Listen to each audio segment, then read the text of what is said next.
The basics of knife work.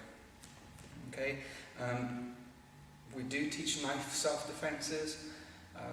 If someone does try and stab us or slash us in the unlikely event that happening, or someone threatening us with a knife, the first and the most important principle I teach everyone is, and it doesn't matter if you're a white belt or if you're a black belt, if you're a master instructor like myself, if someone's pulling a knife up at you and they're asking you for something, unless it's something you're not prepared to give them, give it, okay?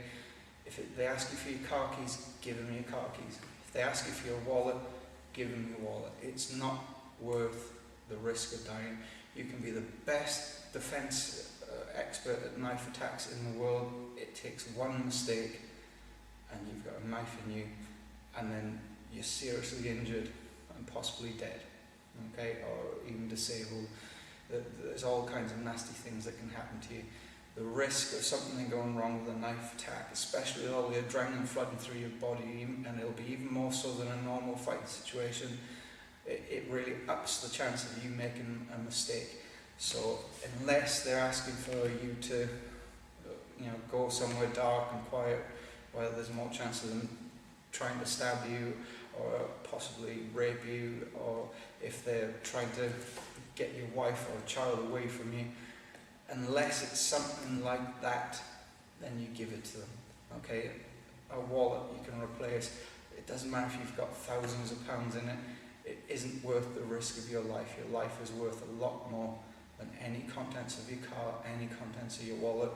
The only way I would say, if I would personally get into a knife fight, would be if my family or friends are there, I can't get out of the situation, and they need to get out there, and I'll be the person getting in between them. And I always say this as well, it doesn't matter how good you are at knife drills, chances are you're going to get cut somewhere along the line. What we're looking to do is, as much as possible, control the situation and minimise the chances of us getting cut. But even if you're really good at these, you have to drill them so much and you will make mistakes. So don't think that you're invincible because you've done this in class a few times, and you've got managed to not get stabbed a few times. We do this in class with people complying initially, so we're coming in nice and slow, we're letting you do the blocks. Eventually, when you get to the black belt level, we'll be coming in and really trying to stab, and if you don't do something, we'll come in with another attack, and if you don't counter-attack, we'll come in with another attack. And that's the advanced level knife drills. You need to be thinking as the attacker. So when you're coming in as the attacker, if they've blocked and they've not controlled the arm or the knife situation, then you're going to come in with something else, and come in with something else. You would be doing what you'd be doing if you were the attacker. So it starts off nice and slow when we do these drills, but as we advance, we have to take out the compliance and really go at it with each other, because this is a very serious self-defense situation, and we need to practice it under a lot of duress, with a lot of aggression, to get really good at it. Okay, obviously we're doing it safely as well, so we can't hit our partners back, and they need to respond to that. So if I'm hitting someone, looks like I'm hitting someone hard in the face, my partner, they need to react to that and not start messing around and trying to slash at you because you're being nice to them. There needs to be a little bit of compliance with each other, but you take the level up a notch as you get higher. Now, when it does come to knife things, we have a few basic rules. Where possible, as much as you can, if you use a block in the defense at all, use the back of the fist, back of the forearm to block. Reason being, the palm side of the hand and the forearm, you've got veins, you've got arteries, you've got knives, you get cut there, you're in serious trouble really quickly. You can bleed out, you can lose the use of your hands and fingers by nerve damage. There's a lot of damage that can happen. If you get cut on the back of the fist, the back of the forearm, it will hurt, it will do damage. By no means am I saying it's going to be easy, but it will do less damage than if you get cut there. So whenever we block, we try to use the back of the fist, back of the forearm as much as possible to block.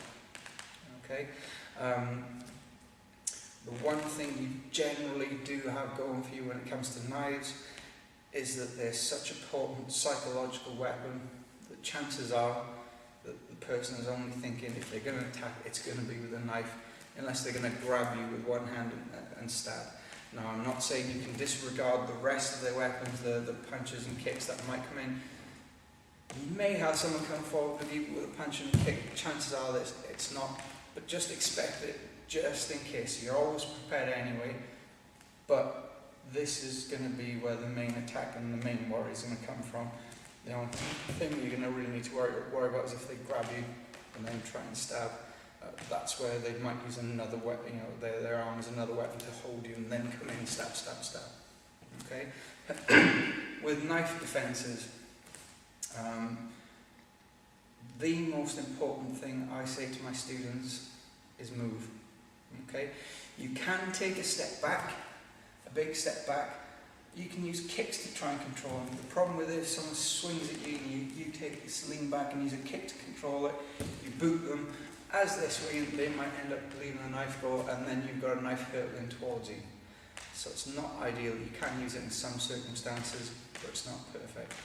What I teach personally, and I will try and keep this as simple as possible so you can remember it as easily as you can in any situation, is to move first.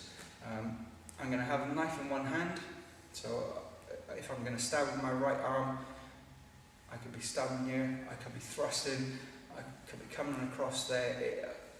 If the knife is on my right side here, you want to be stepping in and towards my left side, to the opposite side to the knife.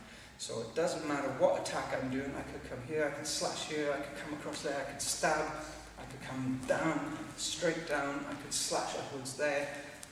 If you're coming forward and into the opposite shoulder, then you're coming out of the range of the knife and coming into my arm distance. Okay? And what that does is it takes the guesswork out of it. If you stand in front of me, I could stab, I could slash. I've got quite a few options to try. You've got to then guess what I'm going to do quite quickly, and I'm coming forward quite quickly with an attack. You've got milliseconds to think and respond and apply whatever the block is and the counter attack and so on. If you stand in front of me, the chances are you're going to get stabbed because it's too much pressure. Okay, it's too much for your brain to take a hold of the thing. So what you're going to do is, as that person is coming in, you can see the knife is in one side. So if their knife is on their right side, this side here, I'm going to step in there and to the left. I'm going to close the distance. My hands are going to be up, and I'm going to come there. And then it doesn't matter. Then I can do take the block, or a different block, or whatever. Trap, grab, control the knife, and then counter attack. Okay. But the main thing is to get into your head first is move. If you don't move first and you just stood in front of them, then as they're stabbing or slashing, you've limited your ranges. It makes it harder for you to deal with. You've got a lot more panic in the brain, less time to react, and the chances are you'll get stabbed and slashed more. So the first thing we always do with all the knife things is step in and to the opposite side of wherever they've got the knife in, opposite side, hands up, and get ready to spring forward. Okay, and that's if the person's in front of you, obviously. If they're behind you, it's a completely different story. Okay, again, and this is the most important part, and that's why I reiterate it, move first. I've taught quite high level black belts over the years, and this was something that myself personally I struggled with a lot, and I'll occasionally get stabbed or sliced, but less and less so ever since I started getting into my head. I need to move. As soon as I see the knife over one side of the body, and I go to the opposite side. If it comes over here on my left shoulder, I move into the person's right side. If it's over here, I move into their left side. That's what you're looking for first, and then if you do make a mistake with the block, you can just carry on and then do what you need to do. And the final thing I'll say with knife drills is, if you make a mistake, say someone slashes at you or stabs at you and you haven't quite caught it right, you go with it. You've still got to carry on that part of the drill, unless they've stabbed you. So if you maybe get the block wrong, or if you maybe do the movement slightly wrong, but you've not been stabbed, you're going to grab the knife hand, control it, and very quickly counter-attack because you don't want to pull the knife back and then knowing that you know something, and you want to hit them as hard and as fast as you can, but you've also got to control the knife hand so it doesn't get pulled into you as well. Okay, so that's the other thing that you need to bear in mind with knife attacks. You're not going to get a second chance on the street. You're not going to be able to say, I did that block wrong, please stop, can you stab me like that again so I can do it perfectly like my instructor said? That's not going to happen. We've got to teach ourselves. It's such a dangerous situation that you want to be able to teach yourself that if I make a mistake, I've got to roll with it.